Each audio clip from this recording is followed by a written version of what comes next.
August is Cold Case Month.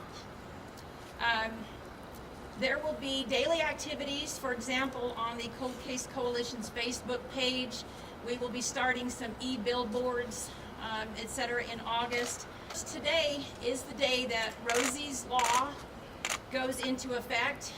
Some of you may remember that last year Rosie's Bill, which was named after Rosie Tapia, was unanimously enacted by the Utah State Legislature. It creates a statewide cold case database for the first time. It will include all unsolved murders and disappearances more than 3 years old, which is the statutory definition of a cold case.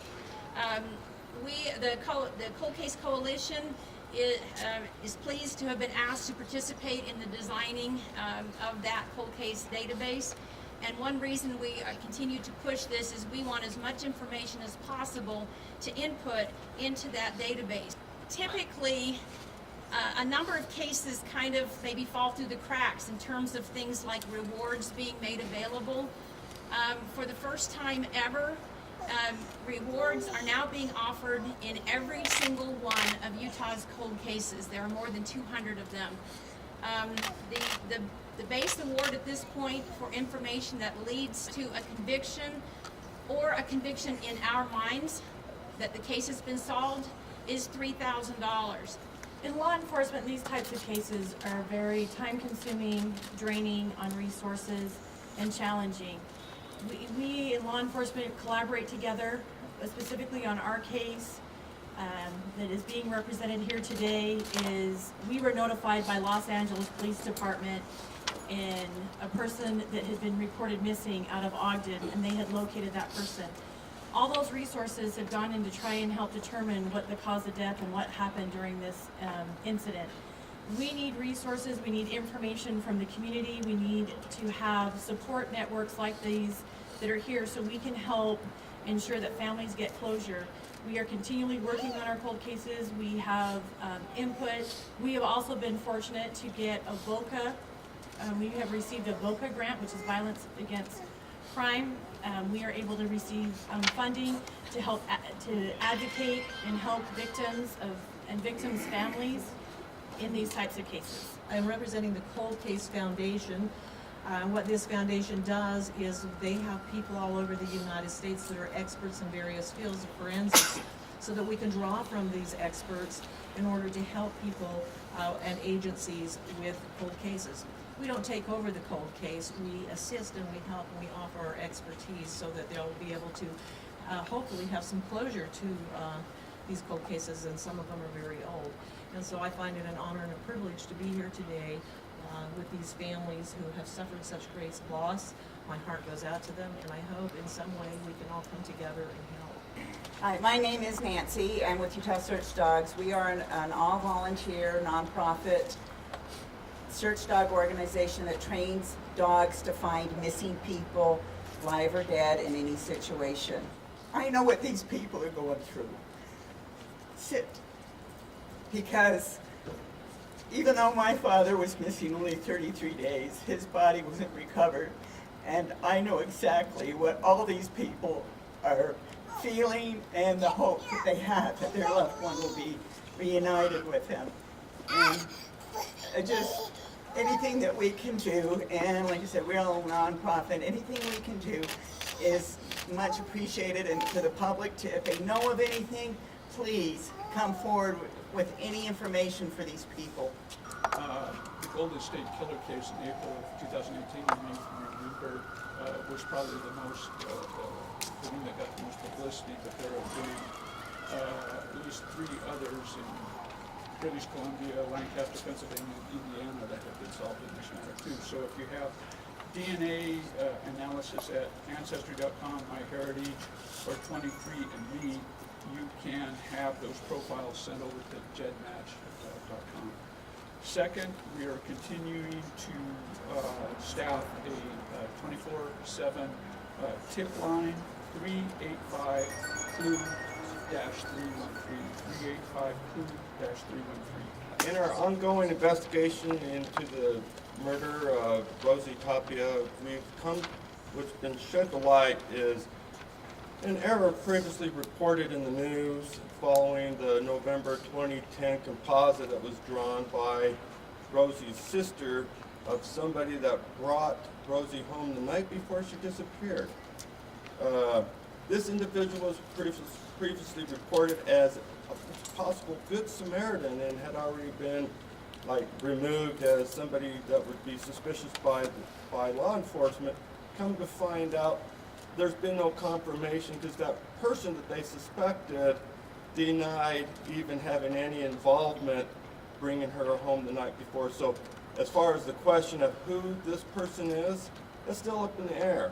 So if this person looks like anybody you knew living in the vicinity of 17th South and 17th West, which would be near Redwood Road, this person we believe was either a tenant of the apartment or the nearby streets, or that he was a visitor. So if you live there, pay particular attention to this image.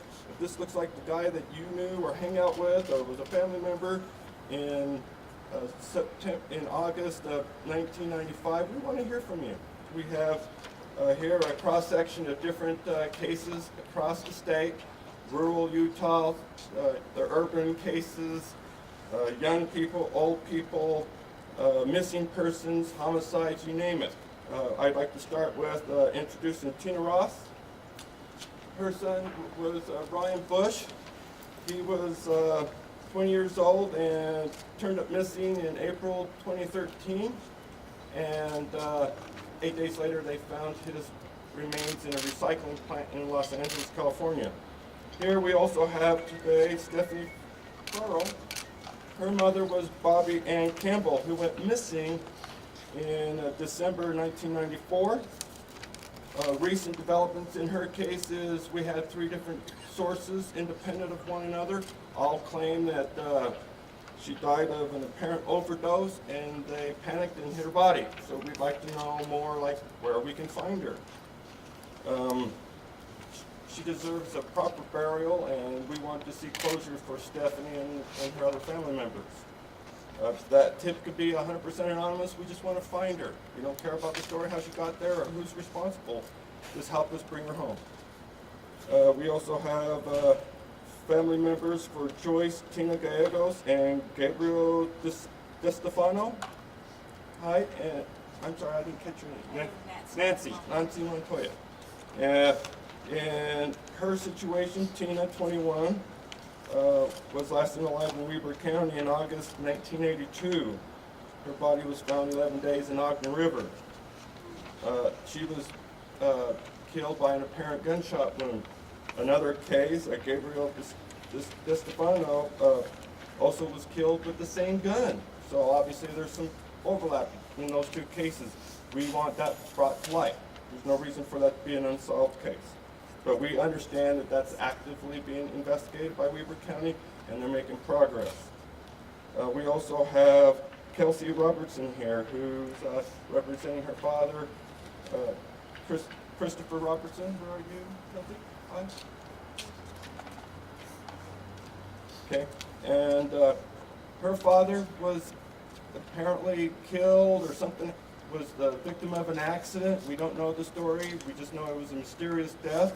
He was found in a sewer manhole outside of Price, Utah in 2011. Again, we have no reason to believe it's foul play. We just want to know what happened to him, and we'll let law enforcement figure out what the responsibilities are. Obviously, if it's an accident, we understand people panic and do things that are lapse of judgment. Doesn't mean you're guilty of a murder, but obviously, if you don't come forward, you let law enforcement assume the worst. So let's get some closure. Let's find out what happened. Diana Ramirez. She was a receptionist for the Family Counseling Center here in Salt Lake. Her family is represented here, as you can tell by the Diana Ramirez t-shirts. We have Georgette Lobato and Eileen, her other sister. Obviously, brutal murder. She was stabbed at work. We want to know what happened to her. There's, was she a victim of somebody that was a patient? It's a mental health facility, or something closer to home. There was some suspicious vehicle found in the driveway. We want to know if they're connected. We also have, again, Rosie Tapia, and I've already covered all that, but her mother's here, Louine Tapia, also her aunt, and lastly, we have a case that's not technically a cold case, but it's a cold case nonetheless because we believe that there needs to be a change, and we have a pending determination cause of death pending with the medical examiner's office. It's Cody Ray Rodriguez, who in September of 2008 was ruled off suicide, but due to the evidence at the scene, there's no likelihood that it was a suicide. His body was moved from an adjacent apartment. The blood trail showed that, and somebody washed the handgun. Obviously, it wasn't the decedent. We'd like to have those irregularities brought to light so that the death certificate can be corrected and law enforcement can reopen the case. We also have here is one last. Oh, you're okay with that? But I don't want to be on camera. Okay. Ralph Salazar and Alice Grigo. Her daughter's, Alice's daughter's here, but she doesn't want any camera attention. But anyway, she's represented here, and their case is cold and obviously needs closure.